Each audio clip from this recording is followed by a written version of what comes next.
অর্থ উপদেষ্টা ডক্টর সালেহুদ্দিন আহমেদের সভাপতিত্বে সচিবালয়ে অনুষ্ঠিত হয় ক্রয় সংক্রান্ত উপদেষ্টা পরিষদের বৈঠক।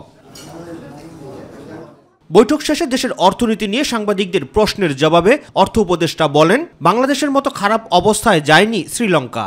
অনেকে আমরা শ্রীলঙ্কার সাথে তুলনা করেন, টকশোতে আমি দেখি বহু কিছু। শ্রীলঙ্কা আর বাংলাদেশ এক না।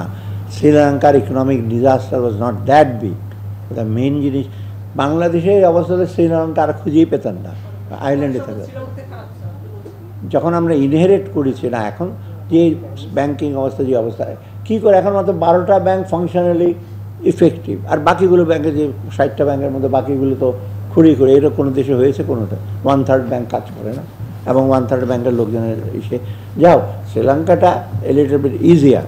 দেশের মূল্যস্ফীতি কমাতে সরকার উদ্যোগ নিয়েছে জানিয়ে আগামী 3 মাসের মধ্যে মূল্যস্ফীতি সহনীয় পর্যায়ে চলে আসবে বলে আশা প্রকাশ করেন তিনি। আপাতত আমাদের মেইন কনসার্ন হলো মূল্যস্ফীতিটা যতটুক সম্ভব যত তাড়াতাড়ি আমরা এসে করতে পারি, সেটাই সবচেয়ে বড় চাই।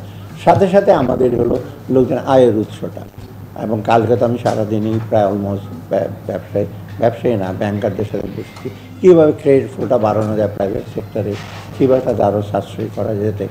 আর বিশেষ করে আমি বলি সেন্ট্রাল ব্যাংকের ডেপুটি গভর্নর 3 জনই কালকে ছিল, সিএসএমই স্মল অ্যান্ড মিডিয়াম এন্টারপ্রাইজ আপনার কীভাবে ক্রেডিট দেবে, খালি বড়দের বলে তো চলবে।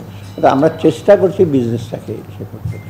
দেশে প্রয়োজনীয় জিনিসপত্রের ঘাটতি হবে না উল্লেখ করে মার্চের সংশোধিত বাজেটে ভ্যাট পর্যালোচনা করা হবে বলেও জানান অর্থ উপদেষ্টা ডক্টর সালেহুদ্দিন আহমেদ। আমি ভ্যাট এর ব্যাপারে তো আমি যখন বাজেট রিভাইজ করব এবং বাজেট হবে, তখন তো একটা পুরোপুরি কম্প্রিহেন্সিভ একটা ইস্যু দেবে। এখন তো এসআরও করে আমরা বলছি ভ্যাটটা ইস্যু করেছে। রাকিব হাসান, মাই টিভি, ঢাকা।